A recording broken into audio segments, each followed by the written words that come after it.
Thank you for joining me for this last segment on today's show. Just a quick roundup on some good news, some great news for some teams, and some just weird, a little concerning news for the Baltimore Ravens on just mainly the quarterback starting off training camp, arguably, not arguably, actually the most important position on an NFL team. What's going on with three of the biggest quarterbacks for various different reasons in the NFL? We're going to start off talking about Lamar Jackson because he is the one that I first saw on my feed, on my news feed, talking about what was going on with him. Right away, the Baltimore Ravens started their camp on Sunday, and the first thing I saw about the Ravens and just anything related to them, usually you see clips or something like that to get everybody hyped up, but this one wasn't so positive for Lamar because on Sunday, when Baltimore started training camp, like I mentioned, they announced that Lamar would not be practicing with them and that he was actually sent home due to an illness that wasn't really disclosed. There wasn't too much detail on what it was or how he got it or anything like that. John Harbaugh talked about how he started feeling sick during the meetings on Sunday, and on their way out to the field, it didn't, improve or anything like that.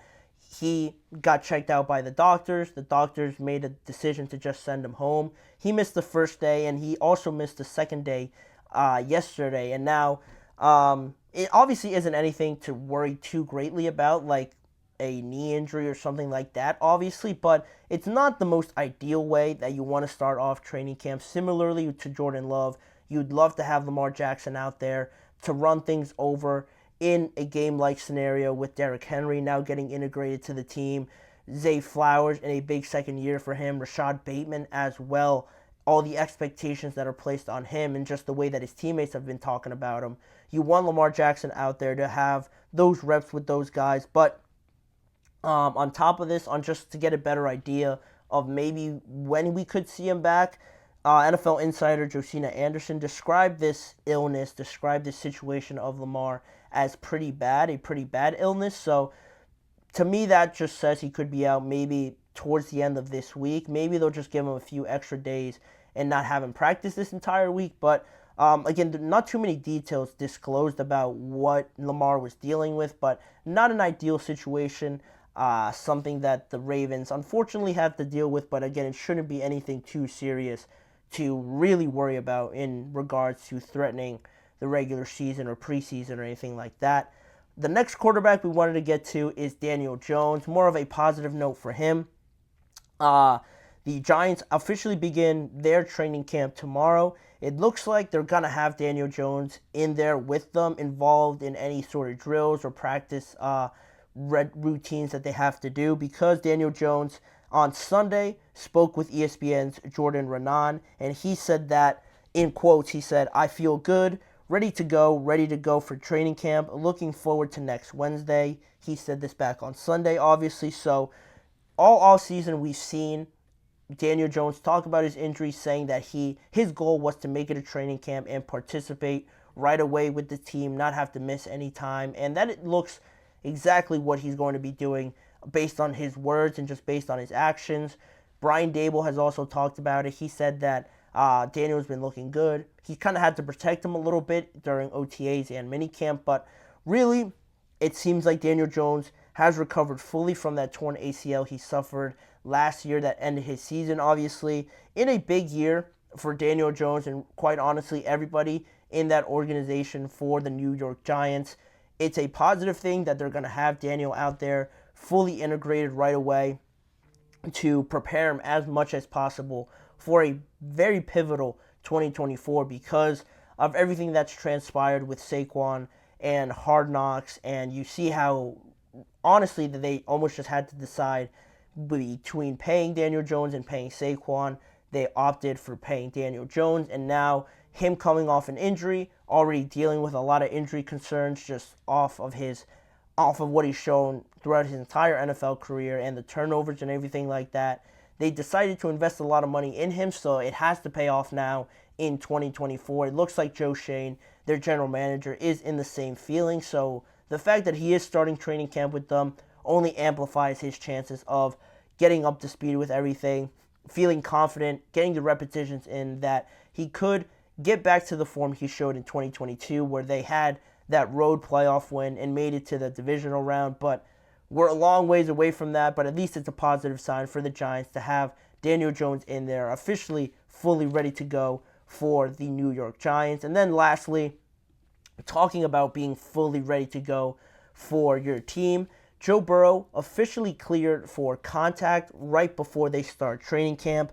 During an interview with local media on yesterday, head coach Zac Taylor announced that Burrow has been fully cleared for contact, and as the entire roster reports now to training camp yesterday, their first practice was actually today.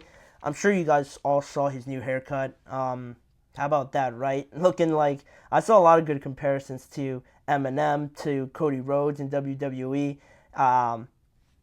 It's just funny. I was not expecting that at all from Joe. But more seriously, on his injury, he was fully cleared to practice with this team. He has been involved with throwing officially. He returned to the practice field and throwing on that injured wrist back in May during OTAs, but he again wasn't fully cleared. They were still being a little bit cautious with it. But now, after that wrist surgery in late November and the progression he's shown through returning to throwing in May already, he has been fully cleared now already. And training camp honestly hasn't been too great for Joe Burrow, just overall from a standpoint of staying healthy through it.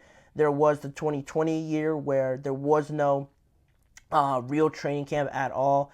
Then he had to deal with other injuries during training camp that limited his participation. There was one, the most recent one I remember was his calf and injuring it during training camp, and really scaring a lot of the fans and a lot of members in that organization that during this period he has been pretty unlucky with it. So the fact that he is fully clear now to not have to miss any time, at least right off the bat, is huge news for the Cincinnati Bengals team that, again, is in a big year just because this team could look a little bit different next year with T. Higgins potentially moving on, how they solve this issue with Jamar Chase and getting him extended.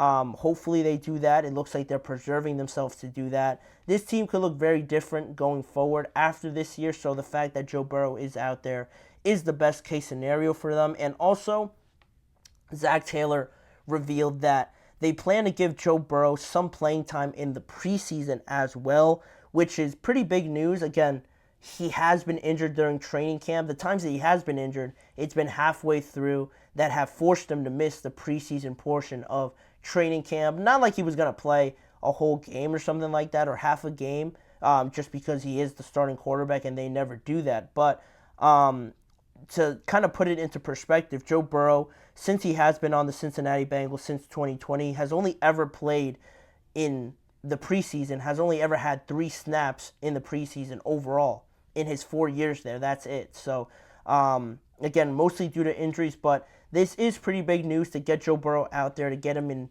as much of a game-like scenario that you can before the official start of the regular season. He didn't specify which game he would play in or how much he would play in, but because he mentioned preseason, their first game is on August 10th versus the Buccaneers. He could play there. My guess is going to be the second game on August 17th when they travel to Chicago. And then if he hasn't played by then, the last game is going to be on August 22nd versus the Indianapolis Colts. So 2 home games, 1 away game. Usually teams wait for that middle game to get some of their starters out there that they want to have out there. But, you know, how you monitor Joe Burrow, how you see that risk progressing through the next couple weeks in training camp will be a huge determinant of that. But positive news overall for Joe Burrow, for Daniel Jones, not so much for Lamar Jackson, but nothing too severe for any of them. Just wanted to give you guys a quick update here on some of the biggest news around some of the biggest players for their teams as we start training camp this week. The rest of the teams will start tomorrow. I think the Dolphins, the Cowboys, and the Steelers are some of the teams that still have to report. So officially, we are in that season. I always love seeing the clips on social media around the plays already being made. Patrick Mahomes dominating that area, looking absolutely unstoppable with some of the clips I've already seen. It's ridiculous, but it is a beautiful thing to see now with football getting closer and closer to being back. But now, with that being said, that will wrap it up for me on today's show. that'll do it for the GSMC Chip Shot Football Podcast episode today. I want to thank you guys for tuning in. Please remember to like, follow, and subscribe to the show, as well as following the entire network on all forms of social media. If you want to see more of this show, check out both YouTube channels, the GSMC Podcast Network channel and the GSMC Sports Network channel, for different forms of NFL content on there around this show as well. And as a final reminder, tune in every weekday at 6:30 p.m. Eastern Time to catch the full live shows with me, Manny Maradiaga, as your host. Thanking you again for joining me, and I hope to see you guys all back here again tomorrow. Mm-hmm. Mm-hmm. Mm-hmm. Let's go. I wake up to a little bit of drool on my pillow, feel like it's gonna be a bad day. Yeah, I'm tired of shit, and the coffee ain't hit yet, damn, ain't that great. I don't wanna go to